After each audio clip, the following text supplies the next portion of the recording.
दोस्तों, क्या आप जानते हैं आज भी ऐसे महामानव हैं जो पौराणिक काल से आज भी हमारे बीच मौजूद हैं। वो भी कहीं न कहीं किसी अवस्था में हमारे आसपास ही विचरण करते रहते हैं और अगर आप इनका नाम लेते हैं तो ना तो कभी आपको कोई बीमारी होगी और ना ही कष्ट होगा और ना ही कोई परेशानी होगी। इसके साथ ही साथ आप बिना किसी परेशानी के 100 साल तक जीवन जी पाएंगे और वो सब आप कैसे कर पाएंगे उसे जानने के लिए आप इस वीडियो को एंड तक जरूर देखिएगा। मैं उससे पहले सिर्फ एक ही बात बोलना चाहूंगा, अगर आप शिव जी के सच्चे भक्त हैं तो कमेंट बॉक्स में हर हर महादेव जरूर लिखिएगा और अपनी मनोकामना भी उसके साथ लिखें। देखिए, अगर हम वैज्ञानिक नजरिए से देखें तो हमको पता चलेगा कि जो मनुष्य धरती पर जन्मा है उसकी मृत्यु निश्चित है। सभी धर्मों के ग्रंथों में भी यही बताया गया है। भगवत गीता में श्री कृष्ण ने अर्जुन को यही संदेश दिया था कि सिर्फ आत्मा अमर है जो समय समय पर अपना शरीर बदलती रहती है, लेकिन शरीर नश्वर है जो बूढ़ा हो जाता है और उसे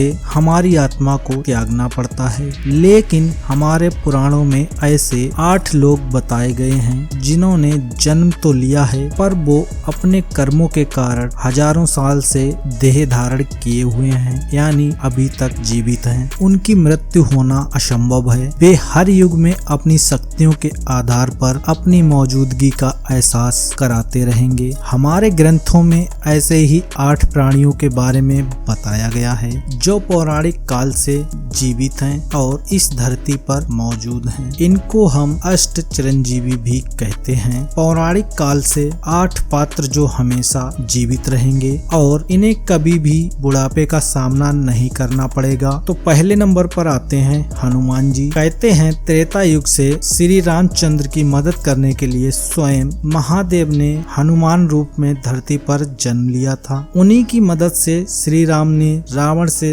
माता सीता को मुक्त कराया था। कहा जाता है कि जब हनुमान जी श्री रामचंद्र के आदेश पर रावण की लंका अशोक वाटिका में बैठी माँ सीता से भेंट करने गए थे, तब उन्होंने माता सीता को राम जी की अंगूठी दी थी। श्री राम और अपने प्रति भक्तिभाव देके माता सीता ने हनुमान जी को अजर अमर का वरदान दिया था। अजर और अमर का मतलब होता है ना ही कभी इनकी मृत्यु होगी और ना ही इनका शरीर कभी बूढ़ा होगा। दूसरे नंबर पर आते हैं परशुराम। परशुराम अष्ट चिरंजीवियों में से एक हैं। भगवान विष्णु के छठे अवतार परशुराम जी का जन्म अक्षय तृतीया के दिन हुआ था। उनके पिता ऋषि जमदग्नि और माता रेणुका थीं। इनका जन्म सतयुग और त्रेता युग के संधि काल में हुआ था। परशुराम ने कुल 21 बार पृथ्वी को क्षत्रिय विहीन किया था, अर्थात सभी पापियों और निरंकुश क्षत्रियों का वध किया था। इन्होंने शिव जी का कड़ा तप करके उनसे वरदान प्राप्त किया था और उन्होंने एक फरसा भी प्राप्त किया था, इसीलिए इनका नाम राम से परशुराम पड़ गया। इनका उल्लेख सतयुग में सीता स्वयंवर तथा महाभारत के द्वापर युग में भी मिलता है। तीसरे नंबर पर आते हैं अश्वत्थामा। सभी चिरंजीवियों में केवल अश्वत्थामा एक ऐसे पात्र हैं जिसे अमरता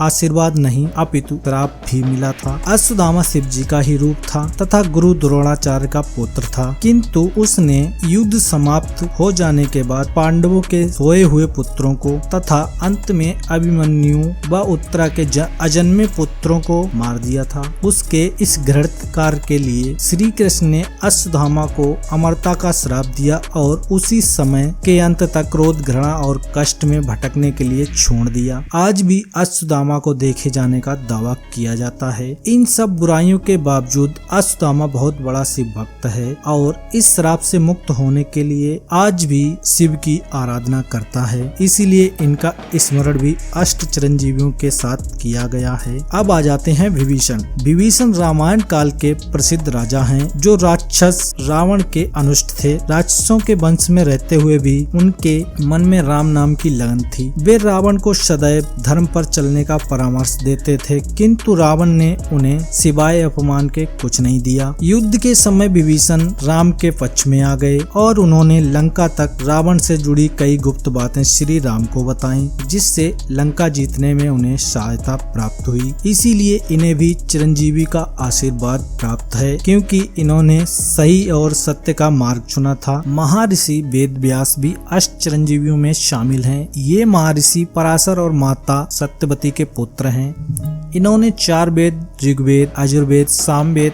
तथा अर्थवेद लिखे थे, इसीलिए इनके नाम के साथ वेद जोड़ा गया है। साथ ही इन्होंने 18 पुराणों की रचना भी की थी। महाभारत, श्रीमद् भगवत गीता की रचना भी इन्होंने ही की थी। इनका रंग सांवला होने के कारण इन्हें श्री कृष्ण द्वैपायन भी कहा जाता है। इनकी कृपा से ही हस्तिनापुर को पांडव, धृतराष्ट्र और विदुर की प्राप्ति हुई। राजा बलि दैत्यों का राजा था। उसका नाम महान योद्धाओं, विष्णु भक्त तथा दानवीरों में लिया जाता है। राजा बलि ने अपनी शक्ति से तीनों लोकों में स्वर्ग, पाताल तथा धरती पर अपना अधिकार कर लिया था। उसे परास्त करना किसी भी देवता के बस में नहीं था। इसीलिए विष्णु ने खुद वामन अवतार लेकर बलि के साथ छल किया। इन सब के बाद वे एक अश्वमेध का आयोजन कर रहा था, जिसे पूर्ण करने के लिए अंत में उसे दान देना था। तभी वहां दान लेने श्री विष्णु पहुँचे। उन्हें देख दैत्य गुरु शुक्राचार्य समझ गए थे और उन्होंने बलि को सावधान भी किया, किंतु बलि दान देने के लिए संकल्प से पीछे नहीं हटे और वामन अवतार विष्णु जी ने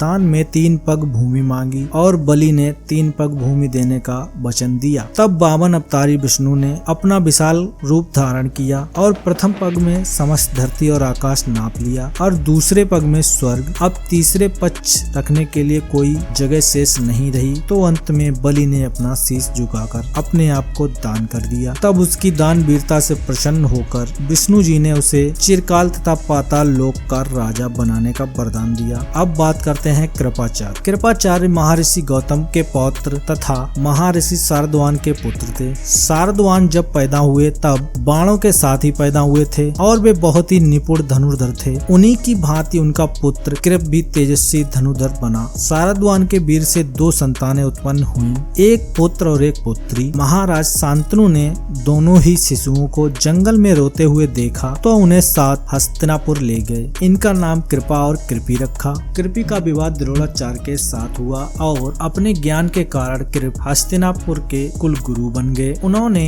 महाभारत युद्ध में करोड़ों के पक्ष में युद्ध किया था और युद्ध समाप्ति के बाद पांडवों के साथ आ गए। इन्होंने ही परीक्षित को अस्त्र शस्त्र विद्या का ज्ञान दिया था। अब बात करते हैं ऋषि मार्कंडेय की। ऋषि मार्कंडेय का जन्म अल्पायु के भाग्य के साथ हुआ था। ये शिव जी के परम भक्त थे तथा सदैव उनकी भक्ति में लीन रहा करते थे। जब इनकी आयु हो गई तब यमदूत इन्हें लेने आए, किंतु उस समय ये शिव जी की आराधना कर रहे थे, इसीलिए शिव जी के प्रभाव से यमदूत इन्हें ले जाने में असफल रहे। तब यमराज स्वयं इन्हें लेने आए। यमराज को सामने देख मार्कंडेय भयभीत हो गए और शिवलिंग से लिपट गए। यमराज ने उनके गले में यम फांस डाला। यह देखते ही क्रोधित शिव वहां प्रकट हुए और यमराज को जोरदार लात मारी। इससे वह भयभीत हो गए और क्षमा मांगते हुए मार्कंडेय को चिरंजीवी होने का वरदान दे दिया। तो दोस्तों, आप लोगों का इन अष्ट चिरंजीवियों के बारे में क्या कहना है, हमें कमेंट बॉक्स के माध्यम से जरूर बताएं।